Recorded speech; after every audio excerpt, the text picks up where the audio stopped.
अस्सलाम वालेकुम। बहुत सारी ख़बरें हैं आज, और आज हमारी टॉप स्टोरी है बाप से आज़ादी चाहिए या डील, फ़ैसला जल्द होगा। और आप मुसलसल ऐसी ख़बरें सुन रहे हैं सियासत पे, लेकिन सियासत पे बात करने से पहले हम थोड़ा सा जो दूसरे टॉपिक्स हैं, दूसरे इश्यूज़ हैं, उनका जायज़ा ले लें। और सबसे अहम यह है कि बारिशें आजकल बहुत ज़्यादा हो रही हैं, जानी और माली नुकसानात का बायस भी हैं, लेकिन हुकूमतें अनफॉर्चुनेटली कुछ ज़्यादा कर नहीं पाती। और आप ये देख रहे हैं कि महांडरी जो है, कागान के रास्ते में एक पुल है, वो बह गया, इतना सैलाबी रेला आया। और मानसरा में एक घर जो था वो भी दरिया के शायद ऊपर बनाया गया था, वो गिर गया। ऐसे बहुत सारे घर, बहुत से दुकानें जो दरिया के अंदर बनाए जाते हैं वो गिर जाते हैं। और NDMA की रिपोर्ट के मुताबिक इस साल 1 जुलाई से 1 अगस्त एक महीने में 96 अफराद जान की बाजी हार गए। पंजाब में सबसे ज़्यादा 39 अमवात रिपोर्ट हुई, सिंध में 22 अफराद जान बाक हुए, खैबर पख्तूनख्वा में 34 अफराद हलाक हुए और 12 बच्चे भी उसमें शामिल हैं। बलूचिस्तान में 3, कश्मीर में 3 और गिलगित बल्तिस्तान में 1। इस्लामाबाद में आज सुबह करंट लगने से 4 बच्चे जान बाक हो गए और 214 ज़ख्मी हैं। 525 कम घरों को नुकसान और छतें गिरने से 46%, जबकि बिजली गिरने से 21% अफराद जाँ बहक हुए। तो ये एक सैलाब की सूरत हाल थी जिससे बताना बहुत ज़रूरी था। और ये भी कि लोग एहतियात करें इस मौसम में बाहर निकलने से, और अल्लाह ताला उनकी जान और माल की हिफाजत करे। और दूसरा, जमात इस्लामी का धरना जारी है। हाफिज़ नईम रहमान जो अमीर जमात इस्लामी हैं, दोहा कतर तशरीफ़ ले गए थे। इस्माइल हानिया जो हमास के सदर हैं, शहीद किए गए इसराइल के एक हमले में तेहरान में, उनके जनाजे में शिरकत के लिए वापस आए हैं आज। और आज आके उन्होंने सीरान फ़लस्तीन मार्च का एहतमाम किया, लियाकत बाग मरी से कमेटी चौक तक। और इस वक्त अगर हम आपको लाइव वहाँ के मनाज़र धरने के दिखा सकें, धरना चल रहा है। और मुझे याद आ रहा है कि अगस्त 2024 है ये धरना है, और मुतालबात वही हैं कि जो हाफिज़ नईम साहब ने 2 रोज़ पहले कहा कि बिजली के बिलों की अदायगी ना करने और धरने को हुकूमत गिराओ तहरीक में तब्दील करने का ऑप्शन भी मौजूद है। अगस्त 2024 में वही कुछ दोबारा सुन रहे हैं जो अगस्त 2014 में हम सुनते रहें। तो खैर, और उन्होंने उसमें इस्तारे भी इस्तेमाल किए हैं यार्कर और बाउंसर के, और उनका एक तमाम ऑप्शन है। लंबी इनिंग्स के लिए लाइन लेंथ दुरुस्त रखना होती है। हाफिज़ नईम साहब के अंदर क्या इमरान खान बोल रहा है या अगस्त बोल रहा है, क्योंकि अगस्त तो आ गया। और KP में करप्शन 11वां साल है, सुना था वहाँ तो बहुत अच्छी हुकूमत होगी और बहुत मसाइल बेहतर हो चुके होंगे। लेकिन इत्तेफाकन KP के वज़ीर, काबीना के वज़ीर शकील खान साहब, वो सूबाई वज़ीर मवासलात हैं, सुनिए वो क्या फरमाते हैं। खान साहब को KP के अंदर चंद महकमों के हवाले से इतलात थी कि इन महकमों में कुछ काम गलत हो रहे हैं। खान साहब ने तमाम सूबाई वज़रा, इंतज़ामी अफसरान और सूबाई हुकूमत के तमाम अफसरान के नाम ये खुला पैगाम भेजा है कि खान साहब ने करप्शन, कमीशन और बेकायदगियों के खिलाफ ज़ीरो टॉलरेंस की पॉलिसी है। तो ज़ीरो टॉलरेंस की पॉलिसी है खान साहब की, लेकिन हम ये भी देख रहे हैं कि PTI में इख्तलाफात जारी हैं। शेर अफजल मरवत को पार्टी से निकाल दिया गया, जिसका चेयरमैन बैरिस्टर गौहर साहब को पता ही नहीं है, और उन्होंने कहा मैं तो ऐसी किसी नोटिफिकेशन को नहीं मानता। शमीम नकवी ने कहा कि ये नोटिफिकेशन असली है और उनको निकाल दिया गया। ऐसा ही एक नोटिफिकेशन रऊफ हसन साहब ने, जो सेक्रेटरी इन्फॉर्मेशन है, फवाद चौधरी साहब के बारे में भी कुछ अर्सा पहले किया था। लेकिन कुछ लोग ऐसे जिनको पार्टी से निकाला भी जा रहा है, तो वो कहते हैं कि हम तो पार्टी के साथ वाबस्ता हैं। और उसमें शेर मरवत भी हैं और फवाद चौधरी साहब भी हैं। फवाद चौधरी साहब हमारे साथ मौजूद हैं, सीनियर सियासतदान हैं, साबिक वफाकी वज़ीर हैं, और एक वक्त में बड़े ही जारहाना अंदाज से उन्होंने सियासत की, लेकिन आजकल मुफाहिमाना अंदाज़ है। फवाद चौधरी साहब, अस्सलाम वालेकुम। जी, अस्सलाम वालेकुम। तो क्या डील हो रही है फिर PTI की इस्टेब्लिशमेंट के साथ?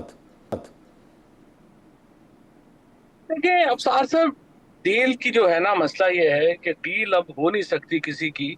PTI की, इमरान खान की डील हो नहीं सकती, क्योंकि अगर हुई तो उनका जो वोटर है उसका जो अब एक नैरेटिव है वो तो शहबाज शरीफ साहब बन जाएंगे ना, फिर नवाज इमरान खान। सो डील तो मुमकिन नहीं है, लेकिन एंगेजमेंट तो मुमकिन है। एंगेजमेंट होनी चाहिए और तलखियां कम होनी चाहिए। मैं तो, जिस तरह आपने बात की मुफान माना, तो मैं तो बड़ा वाजे हूँ कि ना सिर्फ एस्टेब्लिशमेंट के साथ एंगेजमेंट होनी चाहिए, बल्कि सियासी जमातों के साथ एंगेजमेंट होनी चाहिए। और सियासी जमातों के साथ एक्चुअली एस्टेब्लिशमेंट से पहले एंगेजमेंट होनी चाहिए। यही एक रास्ता है आगे बढ़ने का। वरना तो फिर हम ऐसे ही चलते रहेंगे, एक खिचखिच लगी रहेगी 24। बात तो आपकी बिल्कुल दुरुस्त है, मैं इससे मुत्तफिक भी हूँ, लेकिन इसी तरह की इंगेजमेंट शहबाज शरीफ साहब किया करते थे जब, तो उनको खुफिया मुलाकातें कहा जाता था और उसको कहा जाता था कि डील हो रही है, जैसे कि नवाज शरीफ साहब पे भी ये इल्ज़ामात लगे, तो इंगेजमेंट से ही बात आगे निकलती है ना फिर। इसीलिए तो हुकूमत जो इस वक्त लेकिन महसूस कर रही है वो तो यही महसूस कर रही है कि आप लोगों की डील तो हो चुकी है तकरीबन। नहीं, अब सर बात यह है कि डील तो नवाज शरीफ साहब ने तो डील की ना। अब आप खुद एक सारे अमल के इतने करीब से आपने देखा, आप गवाह हैं। वोट को इज्जत दो से फिर जो आसान रास्ता जो मरियम नवाज साहिबा ने बयान किया वहां तक आना जो है, इसको डील ही कहेंगे, एंगेजमेंट तो नहीं कहेंगे। एंगेजमेंट तो ये होती है कि आपने असूलों के ऊपर एक जो है वो फॉर्मूला तय करना है, तलखियां कम करनी है, वो तो एंगेजमेंट है। लेकिन अगर आप ये कहें कि आप अचानक वोट को इज्जत दो पे नारे लगाते लगाते पाँव में ही पड़ जाएं, और उसके बाद आप जो आसान रास्ता फिर आपने खुद ही एक्सप्लेन किया, आप उसके ऊपर आ जाएं, और उसके बाद आप पूरे के पाकिस्तान का इलेक्शन को फ्रॉड करके जीत के वजीर आजम बन जाएं, और फिर पाकिस्तान में सिविलियन जो छोटी मोटी स्पेस है उसको भी खत्म कर दें, बेड़ा गर्क कर दें, इसको तो फिर डील ही कहा जाएगा ना। तो ये डील जो है ये इमरान खान नहीं कर पाएंगे, ना ही वो करेंगे, ना ही वो कर सकते हैं, और ना ही इस वक्त पाकिस्तान का माहौल इसकी इजाजत। अच्छा ये देखें, अभी आज आप देखें, मैं एक तो आपकी इस बात की तारीफ़ करूंगा और पब्लिकली करूंगा कि आप की वाबस्तगी जो है पीटीआई के साथ, इसके बावजूद कि मौजूदा जो लीडरशिप है वो मुसलसल कहती है कि आप नहीं हैं पीटीआई का हिस्सा, आपकी कमिटमेंट है खान साहब के साथ और आप कहते हैं कि आप इसका हिस्सा हैं और ये मामला बाद में हल होंगे, और आपका एक मौक़िफ़ है और बहुत वज़नी मौक़िफ़ है। अब आप खान साहब ने कहा है कि आज झुका है उन्होंने कहा कि मुझे कहा गया कि जीएचक्यू के सामने पुरअमन एहतजाज की कॉल देकर गलत किया। आइन में कहाँ लिखा है कि जीएचक्यू के सामने एहतजाज करना जुर्म है? हुकूमत का कोई इदारा गलत काम करेगा तो उस पर तनकीद करेंगे। और फिर साथ ही कहा मुज़ाकरत आइन के दायरे में रह कर करूँगा। इन दोनों में चीज़ों में आपको तो कोई कॉन्ट्रडिक्शन तो नहीं नज़र आ रही होगी ना? देखिए, पहली बात तो ये है कि एक है रियल पॉलिटिक्स। मेरे ख्याल में जो इमरान खान साहब का जो इस वक्त सबसे बड़ा जो प्रॉब्लम चल रहा है, जो मैंने पहले भी एक्सप्लेन भी किया, कि इमरान खान जेल में है। जेल में उनको देखें तीन चीजें चाहिए। एक तो उनको रियल जो इस वक्त है, रेलिवेंट इंफॉर्मेशन है वो चाहिए। उन्हें अमली बनाए, उसके ऊपर इम्प्लीमेंटेशन का बयान चाहिए। इस वक्त प्रॉब्लम ये आ रही है कि इमरान खान साहब को ना तो रियल इंफॉर्मेशन कोई वहां पे जो है, जाहिर है 4-5 लोग जिनका एक्सेस है, उसमें उमर अयूब साहब के अलावा कोई पॉलिटिशियन तो है नहीं। लिहाजा ये जो बात देखें, आपने एक बयान बात कर दी कि एंगेजमेंट के लिए हम तैयार हैं, फौज के साथ बात के लिए तैयार हैं। अब उसके बाद जो रोजाना सवाल होते हैं वो एक कॉन्टेक्स्ट में होते हैं, उसका जवाब जो है वो दे रहे होते हैं, उसे समझ ही नहीं आती कि आखिर हम चाहते क्या हैं और पीटीआई की पॉलिसी क्या है। कंफ्यूज हो जाती है बिकॉज आपका जो कॉन्टेक्स्ट है वो नहीं मिल रहा। तो मेरी नजर के अंदर भी ये जो आज की भी जो गुफ्तगू है, जब एक बात हो गई, आपने कह दिया कि हम गुफ्तगू के लिए तैयार हैं, अब उससे हमें आगे मसलन आज बात जो है वो तो जुडिशरी, पाकिस्तान में जुडिशियल इंडिपेंडेंस की बात है, ईसीपी के ऊपर, इलेक्शन कमीशन के ऊपर पीटीआई ने रेफरेंस फाइल किया हुआ है, उसकी बात है। फिर जो इस वक्त जो पाकिस्तान के मुआशी हालात हैं उनके ऊपर बात है। लेकिन हम देखते हैं कि रिपोर्टर्स जो जाते हैं वहां पे वो भी एक ही सवाल बार बार दोहरा रहे हैं, और जाहिर है फिर उसका जवाब भी वो एक ही जो है वो मिल रहा है। सो उसकी में कॉन्टेक्स्ट जो अच्छा है वो थोड़ा ठीक आउट है, ठीक है, कॉन्ट्रैक्ट्स आउट है। आपने कहा फौज से मुज़ाकरात तो करने चाहिए, तो आइन में कहाँ लिखा है कि फौज से या इस्टेब्लिशमेंट से एक सियासी जमात मुज़ाकरात करेगी?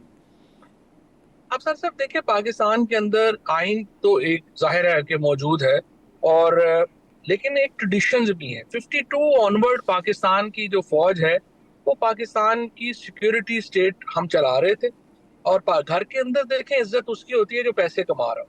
पाकिस्तान की फौज पाकिस्तान के लिए पैसे कमा रही थी। 52 के में Vietnam war, Korean war, Afghan war, ये सब कुछ हो रहा था।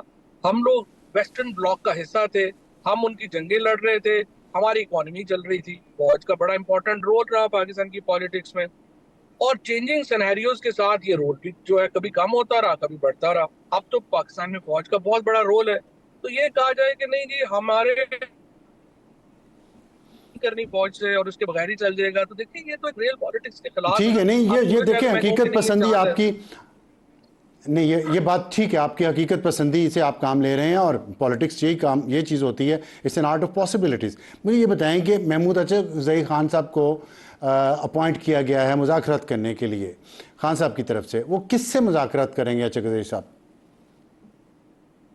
देखिए पहली बात तो ये है कि अभी तक कोई मुज़ाकरात का मुझे कोई फ्रेमवर्क नजर नहीं आ रहा, और ना ही मुझे कोई इसके बारे में ये है कि कोई ऐसी चीज है।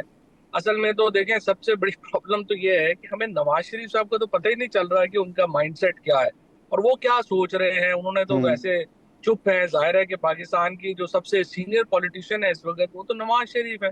उनका माइंडसेट का आप हमें तो नहीं पता, आप तो खैर जाहिर है कि कोई मुलाकात आपकी हुई हो या आपको कोई इनसाइड इंफॉर्मेशन हो, लेकिन जो बाहर एज ए कॉमन सिटीजन मुझे तो नहीं पता नवाज शरीफ साहब की क्या सोच है। और जब तक हमें नवाज शरीफ की सोच का पता ना चले, मुज़ाकरात की बात जो है वो वन साइडेड रहेगी, वो होनी नहीं। और इसलिए मैं अभी अच्छा ये बताइएगा कि आई एम नॉट पीटीआई के क्या कर मुज़ाकरात लेंगे या पीटीआई के मंजूर रहमान मुज़ाकरात इस्टेब्लिशमेंट से होने हैं, पीटीआई के मुज़ाकरात इस्टेब्लिशमेंट से होने हैं, उसमें नवाज शरीफ अहम क्यों हैं? इसलिए कि एस्टैब्लिशमेंट मेरे नजर के अंदर एस्टैब्लिशमेंट जो है अब इतनी वो एक्सक्लूसिविटी उनमें नहीं रही। हम कहें कि एस्टैब्लिशमेंट जो से बातचीत जो है वो नॉर्मलाइज अब जब भी होने हैं, ये एक एक्सक्लूसिव मुज़ाकरात होने हैं जो पॉलिटिकल ताकतें भी जिसमें शामिल होंगी और जिसमें एस्टैब्लिशमेंट भी शामिल होगी। और पॉलिटिकल ताकतें जो इस वक्त गवर्नमेंट में हैं उसके दो ही लोग हैं जो कि रिप्रेजेंट करते हैं उनकी थिंकिंग को, एक नवाज शरीफ है और दूसरे जरदारी साहब हैं। शहबाज शरीफ हो जाए, मरियम हो अच्छा जाए, ये लोग ठीक, फ्रेंकली ठीक है। पॉलिटिकली इररेलेवेंट हैं। अच्छा लेकिन देखिए अब एक असल सबसे बड़ा इशू जो है वो 9 मई का है, और ये कहा जा रहा है इस्टेब्लिशमेंट की तरफ से कि 9 मई के वाक़यात पे कोई माफ़ी नहीं जब तक कि पब्लिकली अपनी गलती तस्लीम नहीं की जाती। तो मेरा भी और बहुत सारे लोगों का ये ख्याल है कि पीटीआई के जो मौजूदा मसाइल हैं उनका गहरा ताल्लुक है 9 मई के वाक़यात से।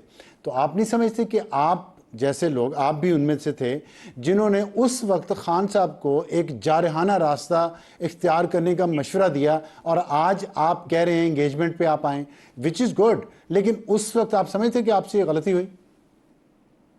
नहीं, बिल्कुल भी ये बात दुरुस्त नहीं है। आप अगर याद करें अबसार साहब, तो हमारी जो मुज़ाकरात हो रहे थे पीपल्स पार्टी और नून लीग के साथ इलेक्शनों पे मुज़ाकरात हो रहे थे और हम लोग तो तकरीबन कामयाब हो गए थे वो मुज़ाकरात में, और इलेक्शन की डेट जो है वो तय हो गई थी कि आप ये जो ही बंदियाल साहब रिटायर होते हैं उसके बाद इलेक्शन जो हैं वो करवा लिए जाएं। अग्रेसिव पॉलिटिक्स जो है वो तो बिल्कुल मैं समझता हूँ कि वो हमने जो किया असम्बलियों से बाहर आके, हमने तो एक शाह मार दे दी ना सियासी मैदान में। तो आज पीटीआई जो कुछ है वो अपने बड़े फैसलों की वजह से है, और अगर हम असम्बलियों से बाहर ना आते तो चलें, जो गिलगित बल्तिस्तान में और कश्मीर में हुआ पीटीआई के साथ वही मुल्क में होना था। तो वो तो बहुत बड़े फैसले थे, वो उसके लिए वो आइन वो तोड़ना बात पड़ा हुकूमत को, ये बात उसको आपकी सियासी चाल के मुताबिक। शहमात वाली बात से मैं आपसे मुत्तफिक हूँ, बहुत अच्छी पॉलिटिक्स की है पीटीआई ने, लेकिन हम्माद अजहर, मुराद सईद और फवाद चौधरी फ़ौज मुखालिफ बयानिए के हामी थे। फिरदौस आशिक अवान साहिबा ने यह फरमाया है, आपके पास 30 सेकंड्स हों तो मैं आपको सुनवाना चाहता हूँ उन्होंने क्या कहा आप लोगों की जारहाना सियासत के बारे में। आपका ख्याल है कि जो नाम आपने लिए हैं, मुराद सईद का नाम लिया है, हमाद अजहर का नाम लिया है, ये लोग चाहते थे कि मिलिट्री इंस्टॉलेशन पे जाके तो प्रोटेस्ट किया जाए? मुराद सईद हमेशा से सर फहरिस्त रहे। हमाद अजहर ज़ाहिर एक बहुत इम्पोर्टेंट यूथ के साथ जुड़ा नाम है। फवाद चौधरी साहब भी हैं उसके अंदर, एक लंबी फहरिस्त। फवाद चौधरी भी इस ग्रुप में शामिल ऑफ था? कोर्स हिलाशारी देने वाले और डट जाओ तो टकराओ तो उनके नारे नहीं आपने सुने थे? तेरा बाप भी देगा, तेरा बाप भी देगा आजादी। रहेंगे, तेरा बाप भी देगा, तेरा बाप भी देगा, हम छीन के लेंगे। तो फवाद चौधरी साहब, आपके ख्याल में उस वक्त पीटीआई की पॉलिसी ये वाली गलत नहीं थी? नहीं, बिल्कुल भी नहीं। आजादी तो देखिए ये एक इस्तारा है और अभी भी इस्तारा है। आजादी तो चाहिए इस कौम को इस निज़ाम से। अभी भी मैं समझता हूँ जो भी शख्स इस निज़ाम से खुश है और वो गुलाम है तो उससे तो मुझे हमदर्दी है, जाहिर है। और देखिए जहाँ तक फिरदौस के कमान का ताल्लुक है, मुझे नहीं याद कि इनको अलाउ भी था जमान पाक में आना या अपना किसी जगह। आई डाउट कि जब उनको हटाया गया करप्शन के इल्जामात पे और फिर दूसरे पे, उनको तो तवील अरसे से कोई एक्सेस ही हासिल नहीं था, ना ही प्राइम मिनिस्टर हाउस में और ना ही जमान पाक। तो जाहिर है उनको तो पता नहीं क्या ये बातें उनको कर रही हैं, उनको तकरीबन हर हुकूमत से निकाला गया करप्शन के इल्जामात पे, लेकिन आपकी हुकूमत ने कोई कार्रवाई तो नहीं की करप्शन के खिलाफ? उनकी करनी तो चाहिए थी। हर वहाँ की कार्रवाई जो है हमें, मुझे नहीं पता कि जो वज़ीर आज़म और वो जो उनके प्रेरोगेटिव्स होते हैं, लेकिन उनको निकाला गया था। उसके बाद एक्सेस तो उनको कभी भी नहीं दिया गया। मुझे नहीं पता वो कैसे काबू में जिंदा है। और फिर जो आजकल उनकी हालत है, बंदा रेलिवेंस लेने के लिए भी ऐसी बातें कर देता है। तो मुझे लगता है कि रेलिवेंस, कई लोग जो है ना वो रेलिवेंस लेने के लिए पागल हो जाते हैं। तो ऐसी बातों की तो कोई तुक ही नहीं बनती। और देखिए आज़ादी के तो हम हामी, अब भी हामी हैं। अगर आपने इस निज़ाम के अंदर जो कुछ, उसको मुझे हमदर्दी है, क्योंकि ये देखिए ये तो तबाह बर्बाद हो गया है। हमारा जो पाकिस्तान का जो मौजूदा सिस्टम है, जिसमें 100-150 लोग जो एलीट के हैं, उन्होंने पूरे वसाइल के ऊपर कब्जा किया हुआ है। पाकिस्तान की पॉलिटिक्स जामद है और अवाम की हैसियत तो आपने देख ही ली कि क्या जो 8 फरवरी के इलेक्शन हुए उसकी हैसियत आपने। तो जब तक हम इस निज़ाम को तोड़ के आगे नहीं बढ़ते, पाकिस्तान को एक हकीकी जमहूरियत की तरफ नहीं लेके जाते, ये जंग तो जारी रहनी है, हर सूरत रहनी है। हम नहीं होंगे, हमारे बाद जारी रहेगी। लेकिन चले, ये जंग तो आपकी बात दुरुस्त है, जारी रहनी है, लेकिन इस जंग का कोई नतीजा बेहतर भी तो निकले कौम और मुल्क के लिए। उसके लिए आपने एक बड़ी अच्छी बात आप मुसलसल कर रहे हैं, जो मैं जिसकी वजह से आपकी इज्जत मेरी नज़रों में मज़ीद बढ़ गई है। आप कह रहे हैं कि तमाम बड़े सियासी लीडरों को इकट्ठा बैठना पड़ेगा, और साथ आप ये भी कह रहे हैं कि खान साहब को जेल में सही एडवाइस नहीं मिल रही। तो आपके ख्याल में नवाज शरीफ, आसिफ जरदारी, इमरान खान ये इकट्ठे बैठ सकेंगे? खासतौर पे खान साहब इनके साथ बैठेंगे या वो खान साहब के साथ बैठेंगे जब ट्रस्ट डेफिसिट इतना है और एडवाइस भी नहीं मिल रही उनको? देखिए अब साहब इशू तो ये है ना कि आपने 2-3 ही इश्यूज हैं जिनके ऊपर आपको एक कंसेंसस चाहिए। एक तो देखिए मेरे नजर के अंदर, एक तो आपको इस पे कंसेंसस चाहिए कि एक ये पीटीआई की जिम्मेदारी क्या है। पीटीआई की जिम्मेदारी ये है कि वो ये इंश्योर करे कि वो लोगों को ये यकीन दिलाए कि वो इक़्तिदार में आके वो नहीं करेंगे जो इनके साथ हुआ है पिछले 2 सालों में, यानी इंतकामी कार्रवाइयां नहीं होंगी। अब उसके लिए आपको एक ट्रांसपेरेंट प्रोसिक्यूशन और ट्रांसपेरेंट इन्वेस्टिगेशन का सिस्टम क्रिएट करना चाहिए। बहुत सारे ममालिक के अंदर जो प्रोसिक्यूटर जनरल है वो वैसे अपॉइंट होता है जैसे सुप्रीम कोर्ट का जज अपॉइंट होता है। आप दुनिया के देख लें मॉडल जहाँ पे प्रोसिक्यूशन और इन्वेस्टिगेशन इंडिपेंडेंट है, उसके मुताबिक उसको कर दें। दूसरा ये है कि देखिए इलेक्शन फ्री फेयर, आपने सबसे इम्पोर्टेंट ये है कि पाकिस्तान का इलेक्शन प्रोसेस जो है उसको हम रिग होने से बचा सके। ये 2 बड़े इश्यूज हैं। और तीसरा जुडिशियल इंडिपेंडेंस। ये 3 बड़े इश्यूज को आप रिजॉल्व कर लें, बाकी तो देखिए एस्टेब्लिशमेंट ने मेहरबानी करनी है। उन्होंने देखना है कि अपना रोल वो आगे इसमें और बढ़ाना चाहते हैं, बढ़ा लें। लेकिन देखें वो पहले इसलिए रोल था, इस इलाके में जंगें हो रही थी, पैसे आ रहे थे। अब पाकिस्तान में ये रोल नहीं चल सकेगा ना। आप देखें किस तरह से आप एस्टेब्लिशमेंट जो है वो पाकिस्तान में इसको बढ़ाएगी। वो उन्होंने मेहरबानी करनी है। बाकी बड़ी अच्छी बात बड़ी बड़ी अच्छी बात की है फवाद चौधरी साहब आपने। आपका ताल्लुक जेलम से है, जेलम से बहुत सारे शहदा का ताल्लुक है, फ़ौज के बहुत सारे अफसरान का ताल्लुक है, मार्शल बेल्ट है पाकिस्तान की, वहाँ से आप ये बात कर रहे हैं, तो इस बात में बहुत वज़न है। और ये सोचना चाहिए एस्टेब्लिशमेंट को भी बहुत शुक्रिया करने का। और हम ब्रेक पर जाएंगे, तो लेकिन ब्रेक पर जब वापस ब्रेक से आएंगे तो हम एक अहम इशू पर बात करेंगे जो पार्लियामेंट और अदलिया के दरमियान एक कशमकश अगले हफ्ते शुरू होने वाली है। और उसमें एक आज टर्न ये आया है कि जस्टिस अमीनुद्दीन खान और जस्टिस नईम अख्तर अफगान जो सुप्रीम कोर्ट के 2 सीनियर जजेस हैं, उन्होंने इख्तलाफी नोट जारी किया है उस केस में, रिजर्व सीट्स में जो 8-5 का फैसला है। और इसमें उनका फैसला 29 सफ़ात पर मुश्तमिल है। उन्होंने कहा है कि तफसीली फ़ैसला 15 दिन गुजरने के बावजूद नहीं आ सका। ये बहुत अहम बात उन्होंने की है और तफसीली फ़ैसले में ताख़ीर नज़रसानी को गैर मौसर कर सकती है। ये सुप्रीम कोर्ट के 2 जजेस का कहना है। और उन्होंने मज़ीद ये कहा है कि हम इसी मुख्तसर फ़ैसले पर अपनी फाइंडिंग्स दे रहे हैं, हालांकि आना चाहिए था तफसीली फ़ैसला। और ये भी कहा गया है कि पीटीआई इस केस में फ़रीक नहीं थी, जो सबसे बड़ा पॉइंट है। फिर भी पीटीआई को रिलीफ देने के लिए आर्टिकल 175 और 185 में तफवीज़ दायरा इख्तियार से बाहर जाना होगा। मतलब आइन से मावरा पीटीआई को रिलीफ दिया गया, ये कह रहे हैं सुप्रीम कोर्ट के 2 जजेस। पीटीआई को रिलीफ देने के लिए आइन के आर्टिकल 51, आर्टिकल 63 और आर्टिकल 106 को मुअत्तल करना होगा। ये बहुत बड़ा अहम उनका नुक्ता है 2 जजेस का।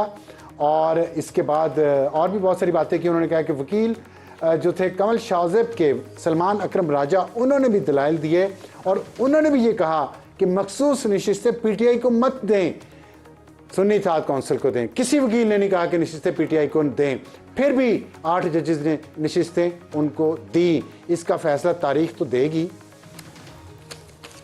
वकला और मौजूदा निज़ाम कैसे देगा, इस पर बात करेंगे एक छोटे से ब्रेक के बाद। पाकिस्तान बार काउंसिल के एक स्टेटमेंट आई है पिछले दिनों और 1 अगस्त को, और उसके कुछ मेंबरान ने उससे इख्तलाफ किया है। इस पर हम बात करेंगे। हमें ज्वाइन किया है हारून रशीद साहब ने, मेंबर हैं पाकिस्तान बार काउंसिल के, और शफकत महमूद चौहान साहब जो मेंबर हैं पाकिस्तान बार काउंसिल के। लेकिन अगर आप मुझे थोड़ी सी लाइट मूड में बात करने की इजाज़त दें तो मैं कहूँगा कि हारून रशीद साहब का एक ग्रुप से ताल्लुक़ है और शफकत महमूद चौहान साहब का ग्रुप नंबर 2 से ताल्लुक़ है। तो ये ग्रुपिंग जो हो चुकी है पाकिस्तान बार काउंसिल में, इसके बावजूद कि जो रेजोल्यूशन आई है जिसका मैंने अभी जिक्र किया 1 अगस्त को, उसमें बड़े वाज़ेह तौर पे ये कहा गया है कि जो भी स्टेटमेंट पाकिस्तान बार काउंसिल की होगी वो सिर्फ चेयरमैन, वाइस चेयरमैन या एग्जेक्टिव कमेटी के चेयर की इजाज़त से या उनकी मर्ज़ी से जारी होगी। लेकिन फिर भी शफकत महमूद चौहान साहब और उनके ग्रुप ने एक अलग से स्टेटमेंट जारी किया। और इस स्टेटमेंट किस बारे में है? वो इस बारे में है कि वफाकी काबीना ने इलेक्शन एक्ट तरमीमी बिल कौमी असम्बली में लाने का फ़ैसला कर लिया है और उम्मीद है कि इस आने वाले सोमवार को या मंगल को ये बिल कौमी असम्बली में पेश कर दिया जाएगा और बज़ाहिर ये मंजूर भी हो जाएगा क्योंकि हुकूमत की अक्सरियत है। हारून साहब, मैं बात का आगाज़ आपसे करना चाहता हूँ। आपकी मैंने ज़ाहिर प्रेस रिलीज़ मैंने पढ़ी है, इसमें बड़ी वजाहत के साथ ये बताया गया है कि हमारे आइन में तिकोन है ताकत की। एक पार्लियामेंट है जिसका काम है कानून बनाना, अदलिया का काम है उस कानून की तशरीह करना, और एग्जेक्टिव का काम है उस कानून पर अमल करना या करवाना। ये तो वाज़े आपने कर दिया। फिर ये इख्तलाफात क्यों हैं? जो आपका मुखालिफ ग्रुप है, मैं अगर कह सकूं उसको कि आपका मुखालिफ ग्रुप है, जिसमें शफकत महमूद साहब हैं, आबिद ज़ुबैरी साहब हैं, इश्तियाक खान हैं, शहाब सरकी हैं, आबिद साकी वगैरह, वो कह रहे हैं कि ये पार्लियामेंट ने पर्सन स्पेसिफिक कानून बनाया है, अदलिया के उस फैसले को जो 8-5 से आया है रिजर्व सीट्स का, उसको सैबोटेज करने के लिए। दुरुस्त है ये बात?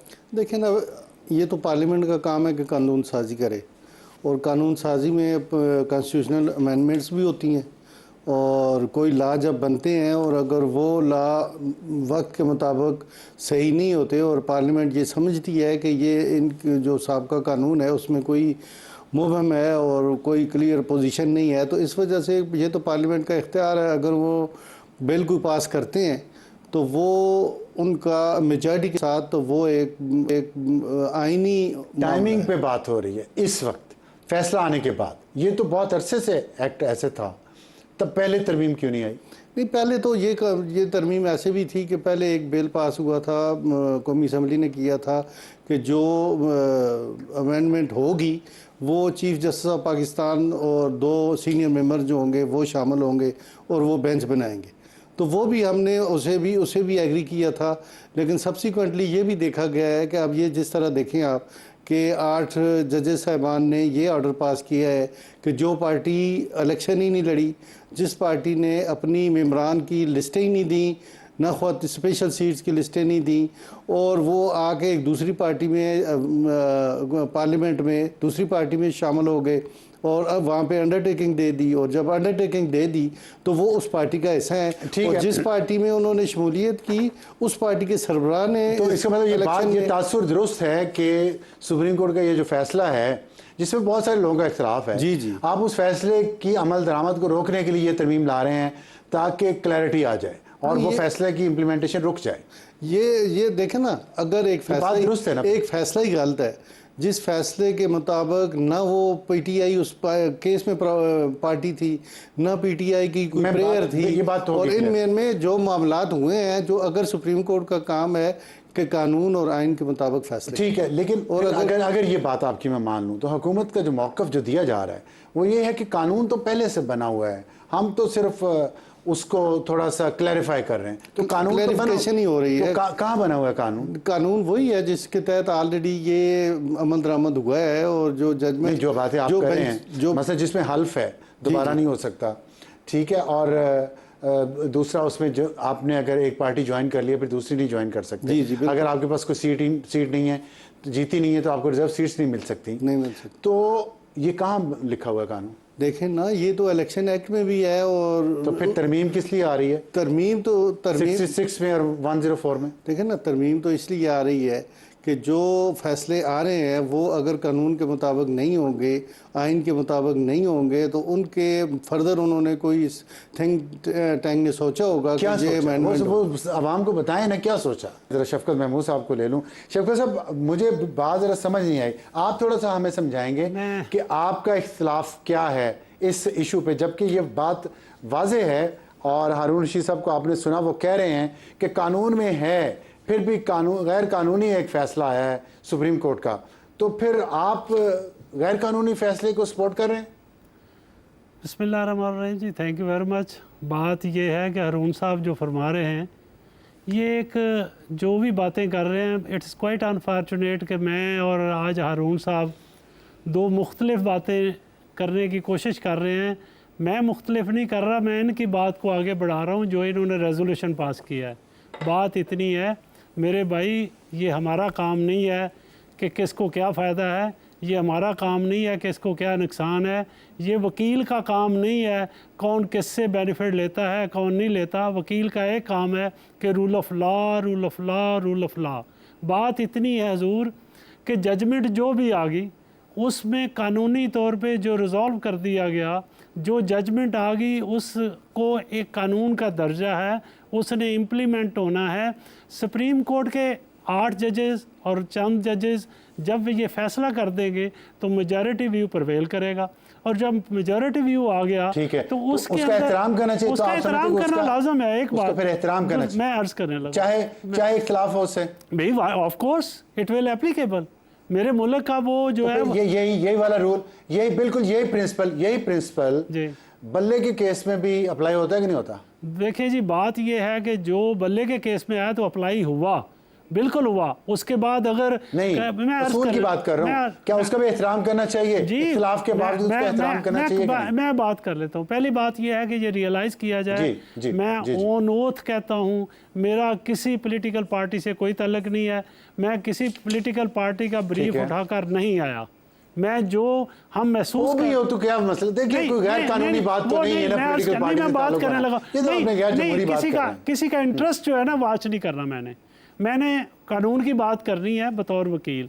अब रही बात जो बल्ले की बात हुई थी, जो बल्ले की बात हुई थी, वो जब ऑर्डर हुआ, जब जजमेंट आई तो उस जजमेंट को माना गया और उसके तहत जो भी हालात आगे बढ़े। अब जजमेंट जो काजी फाइज के खिलाफ मुहिम चलाई गई, आज तक चलाई जा रही है। देखिए जी वो पॉलिटिकल पार्टी, मैं अर्ज कर देता हूँ, वो पॉलिटिकल पार्टीज आज जस्टिस मंसूर अली शाह साहब के जो पोर्शन ने जजमेंट दी है उसको नून लीग बड़ा कुछ कह रही है, पीटीआई बड़ा कुछ दूसरों को। सही है, मैं तो शफकत महमूद चौहान से बात कर रहा हूँ, हमारा काम। आप तो उसूल से एग्री करते हैं ना जी, बिल्कुल सही है, लेकिन आप तो ये समझते हैं ना कि उस फैसले का भी एहतराम करना चाहिए, एहतराम करना चाहिए, काजी फाइज के खिलाफ मुहिम नहीं चलानी चाहिए, नहीं मुहिम चलानी चाहिए, बिल्कुल नहीं। मंसूर अली शाह के खिलाफ और ना ही मंसूर अली शाह के खिलाफ, किसी के साथ जजेस के खिलाफ ये मुहिम नहीं होती कि आपने ये ऑर्डर किया है तो आप ऐसे हो, आपने ऑर्डर नहीं किया तो ऐसे, ये नहीं होना चाहिए। अच्छा, अब आपका मौक़िफ़ क्या है कि जब इलेक्शन एक्ट में अगर आपने ये बात तो तस्लीम करते हैं ना कि पार्लियामेंट के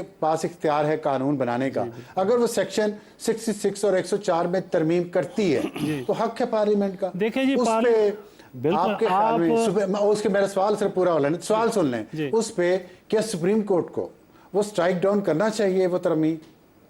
अब मैं इस पे अर्ज़ कर दूं कि जो आपने हमारी रेजोल्यूशन देखी होगी उसका एक पोर्शन ये है कि यस पार्लियामेंट लॉ पास कर सकती है, to which extent specific person ना हो, स्पेसिफिक ग्रुप के लिए ना हो, स्पेसिफिक ग्रुप के खिलाफ ना हो। पर्सन स्पेसिफिक क्या है? ये स्पेसिफिक कौन सा पर्सन मैं है? अब बताने लगा कौन सा पर्सन है? मैं बताने लगा हूँ ना, बताने लगा हूँ।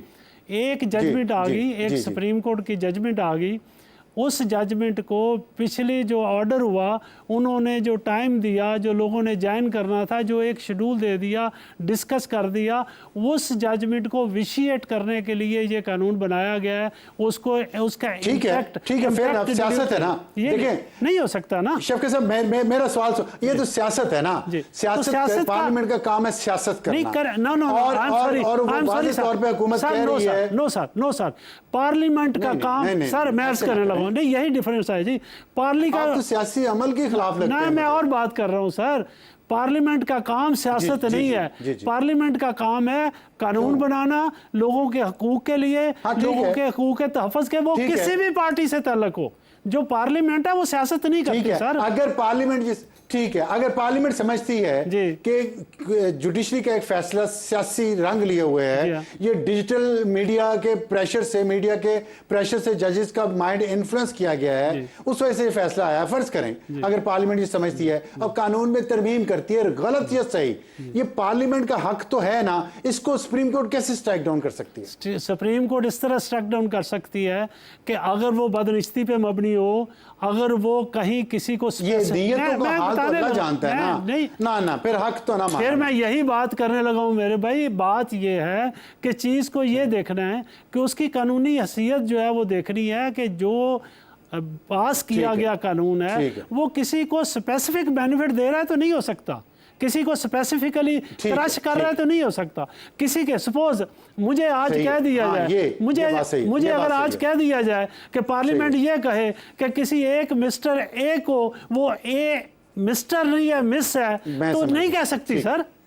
आपने किसी मतलब आपका मतलब कि पीटीआई की सीटों को रोकने के लिए ये लेजिस्लेशन हो रही है। अदरवाइज मैं बिल्कुल ठीक है, मैं समझ आ गई।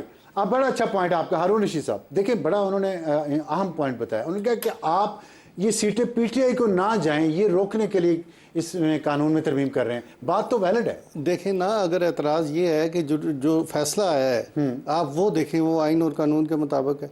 नहीं देखिए, क्या देखें उसमें ना तो कोई पटिशनर है। अब जब ला ये कह रहा है एहतराम तो करना है ना, एहतराम करना है, उन्होंने असूल माना, एहतराम बल्ले के केस पे फैसले पे इख्तलाफ था लेकिन माना गया, एहतराम किया गया डेफिनेटली। लेकिन बात ये है कि जब मानेंगे तो इसीलिए गवर्नमेंट ने और एक पॉलिटिकल पार्टी ने अपना रिव्यू दाखिल कर दिया है, इसलिए कि वो अवामी पार्टियां हैं और उन्होंने जब ये रिव्यू फाइल कर दिया है तो अब वो लगेगा तो उसी पे फैसला होगा कि क्या ये फैसला होना चाहिए था या नहीं होना चाहिए था।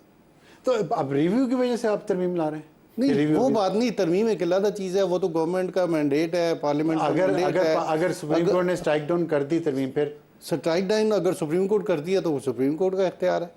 लेकिन हम ये नहीं कहते, तो फिर पार्लियामेंट देखें ना, ये जो पहले स्पेशल एक्ट पास हुआ था प्रैक्टिस एंड प्रोसीजर वाला, उसमें भी तो पार्लियामेंट ने बिल पास किया था और सुप्रीम कोर्ट ने उसे ऑन किया था, उसको कैरी आउट किया था। तो जरूरी तो नहीं है हर एक को करे, हर एक को ना करे, लेकिन ये एग्जांपल्स हैं। अगर सुप्रीम कोर्ट समझेगी कि ये अमेंडमेंट गलत है तो सुप्रीम कोर्ट का अपना इख्तियार है। बहुत शुक्रिया हारून रशीद साहब, शफकत महमूद चौहान साहब। जैसे कि आपने देखा, लगता यही है कि जो नई तरमीम पार्लियामेंट में आ रही है उसके मुखालफिन काफ़ी पुरएतमाद हैं कि सुप्रीम कोर्ट उस तरमीम को उड़ा देगी। मतलब इसका ये हुआ कि पार्लियामेंट और अदलिया के दरमियान जो जारी है वो जारी रहेगा और आवाम इस देखते रहेंगे। इंजॉय कर रहे हैं या नहीं कर रहे इसका तो हमें नहीं पता। इंजॉय लेकिन पाकिस्तान की अशराफिया ज़रूर कर रही है। कैसे कर रही है हम आपको ब्रेक के बाद अपने एडिटोरियल में बताएंगे। शकील अहमद हमारे बहुत सीनियर कॉरेस्पॉन्डेंट हैं, वो एक एक्सक्लूसिव रिपोर्ट लाए हैं ऑडिटर जनरल ऑफ पाकिस्तान की। वो रिपोर्ट किसके बारे में है? वो है इस्लामाबाद क्लब के बारे में, और वहाँ पे कितने घपले हुए हैं और इस्लामाबाद क्लब है क्या, और पाकिस्तान में ऐसे बहुत सारे क्लब्स इलीट्स के लिए क्या क्या सहूलियात मुहैया करते हैं गरीब आवाम को निचोड़ के। एक ब्रेक के बाद आज का एडिटोरियल वफाकी दारुल हुकूमत के इलीट इस्लामाबाद क्लब में 75 करोड़ की माली बेज़ाब्तगियाँ, ज़्यादा तो नहीं है, लेकिन अगर आपको इसका इम्पेक्ट बताएं कि आम इंसान की ज़िंदगी पे क्या, और ये क्या है इस्लामाबाद क्लब और उसमें क्या होता है, और ये 75 करोड़ रुपया हमारी जेबों से कैसे निकलता है, इस पे नुमाइंदा खसूसी समा न्यूज़ शकील अहमद की समा एक्सक्लूसिव एक रिपोर्ट है जो ऑडिटर जनरल ऑफ पाकिस्तान ने बनाई है। ऑडिटर जनरल ऑफ पाकिस्तान ने ये सारी चीज़ें निकाली हैं और उनके मुताबिक इस्लामाबाद क्लब को साल 2022-23 में 19 करोड़ 29 लाख रुपए का नुकसान हुआ। नुकसान के बावजूद मुलाजमीन को 10 करोड़ रुपए बोनस दिया गया। इस्लामाबाद क्लब में इन हाउस स्कीमों पर खिलाफ ज़ाब्ता 30 करोड़ रुपए खर्च हुए। ये अखराजात बगैर तखमीने और पैमाइश के थे। क्रिकेट ग्राउंड के साथ झील बनाने की मद में 1 करोड़ 44 लाख रुपए की अदायगी। क्रिकेट ग्राउंड पर फ्लड लाइट्स लगाने के लिए, जब पाकिस्तान में बिजली नहीं है, बगैर ओपन बिडिंग के 1 करोड़ 61 लाख रुपए। क्लब मेंबर से फीस की मद में 10 करोड़ 45 लाख की अदम वसूली। ऑडिटर जनरल ने सिविल वर्क्स के लिए खरीदारी को खिलाफ ज़ाब्ता करार दिया। CDA ने बगैर डिज़ाइन मंजूरी के सिविल वर्क्स पर 9 करोड़ 36 लाख रुपए खर्च किए। कॉर्पोरेट मेंबरशिप की फीस में 2.5 करोड़ रुपए रिफंड्स की खिलाफ ज़ाब्ता। तरक्याती मनसूबों के लिए मजीद 10.5 करोड़ खिलाफ ज़ाब्ता और बगैर मुकाबले के 44 लाख रुपए में कंसल्टेंट की खिदमात दी गई। ये ऑडिट रिपोर्ट कहती है। वो कंसल्टेंट कौन होगा? जाहिर है किसी का चहीता होगा। और ये इस्लामाबाद क्लब है क्या, मैं आपको बताता हूँ। इस्लामाबाद क्लब 350 एकड़ पर मुहित है। ये आप अपने सामने नक्शा देख रहे हैं। इसमें आप देखें कितनी बड़ी जगह इस्लामाबाद क्लब के लिए मुख्तस है। इतनी ज़मीन पर इस्लामाबाद का आधा सेक्टर बन सकता है। और आधा सेक्टर कितना होता है? सेरेना होटल के 2 ब्लॉक्स और 1 बिजनेस कॉम्प्लेक्स मिलाकर सिर्फ 14 एकड़ हैं। और अगर इस्लामाबाद क्लब की ज़मीन पर ये कमर्शियल एक्टिविटी की जाए तो 25 सेरेना बिजनेस कॉम्प्लेक्स बन सकते हैं। 25। इस्लामाबाद में पिछले साल 10 कनाल का एक प्लॉट न्यू ब्लू एरिया में F9 पार्क के सामने ऑक्शन हुआ, 8 अरब रुपए में फरोख्त हुआ 10 कनाल का। इस हिसाब से इस्लामाबाद क्लब की कीमत आज रुपयों में, उसको डॉलर्स में कन्वर्ट करें तो 9 अरब डॉलर बनती है। और 9 अरब डॉलर कितने हैं? IMF से जो 10 साल में हमने कर्जा लिया, अपनी नाक से टैक्स दे के, हर चीज़ पे, पानी के गिलास पे टैक्स दे के, हर चीज़ पे टैक्स दे के, भीख मांग के, गुजारा करके, अपने बच्चों को भूखा बिलखता दे के, गरीब ने जो टैक्स पे किया एक एक चीज़ पे, वो 10 अरब डॉलर बनता है। और इतने का ये इस्लामाबाद क्लब की ज़मीन है सिर्फ। लेकिन ये क्यों है? क्योंकि ये कॉलोनियल इंडिया में जो गोरा आया था, उसने हम ब्राउन लोगों को अपने से अलग रखने के लिए अपने लिए एक्सक्लूसिव क्लब्स बनाए, जहाँ पे सिर्फ गोरे गोरियाँ और उनकी मेम साहिबाएँ जाती थी। तो गोरा चला गया, पीछे ब्राउन साहब हमारे लिए छोड़ गया। उन्होंने क्लब्स पे कब्जा करके उनको मज़ीद एक्सपेंड किया। और ये क्लब्स आम आदमी के लिए क्या हैं? मैं आपको एक सच्ची बात बताता हूँ। मोहम्मद तौसीफ हमारे कैमरा मैन है, इस वक्त मेरे सामने वो बैठे हैं इस कैमरे के पीछे। उनका घर इस इस्लामाबाद क्लब की गोल्फ कोर्स के बिल्कुल साथ है। और वो कहते हैं मैंने आज तक इस्लामाबाद क्लब के अंदर झांक के नहीं देख सका, जाने की इजाज़त नहीं है। आप बाहर से गुजरते हैं, आप बोर्ड देख सकते हैं लिखा हुआ, आपको अंदर जाने की इजाज़त नहीं है आम आदमी को जो टैक्स पे करता है। और जिस टैक्स से यहाँ पे अयाशियाँ होती हैं और आम पाकिस्तानियों से अलग इस अशराफिया ने अपने लिए एक जन्नत बनाई हुई है। दुनिया का महंगा तरीन खेल गोल्फ खेला जाता है। सोशल मुलाकातें, खाने, आम पाकिस्तानी अपने मसाइल से मुकाबला करते। साइन बोर्ड तो देख सकते हैं, अंदर नहीं जा सकते, जैसा कि मैंने मोहम्मद तौसीफ का कहा। और ये सिर्फ एक क्लब नहीं है इस्लामाबाद में। इस्लामाबाद की मार्गल रोड ऐसी क्लब से भरी पड़ी है। और दूसरे जो हैं उसमें मार्गला ग्रीन्स हैं, गन्स एंड कंट्री क्लब है, जिनाब गोल्फ एंड कंट्री क्लब है, PAF गोल्फ क्लब है, रावलपिंडी गोल्फ क्लब है, रावलपिंडी गर्जन क्लब है, रावलपिंडी जिमखाना क्लब है। दीगर शहरों में Faisalabad Chenab club, Karachi gymkhana, Sindh gymkhana, Lahore gymkhana, Peshawar gymkhana, service club Lahore. लेता जाऊंगा तो रात ख़त्म हो जाएगी, टाइम ख़त्म हो जाएगा। और सेनेट की कायमा कमेटी में ये मसला डिस्कस हुआ तो वहाँ मेंबरान की क्या कंसर्न था कि मेंबरशिप कैसे मिलती है। उनको बताया गया कि MNA के लिए तो बड़ा आसान है, 10 लाख रुपए फीस दें, फ़ौरन बन जाएं। 35 लाख रुपए फीस सहाफ़ियों के लिए है। और मेरे दोस्त भी सहाफ़ी बहुत सारे क्लब के मेंबरान हैं, तो हम भी इलीट में शामिल हो चुके हैं। अल्लाह इस इलीट से इस कौम को बचाए तभी गरीबों के लिए कोई रिलीफ हो सकता है। तो ये है इस मुल्क का हाल, जहाँ अशराफिया की ज़िंदगी अलग है और हमारी अलग। Good night.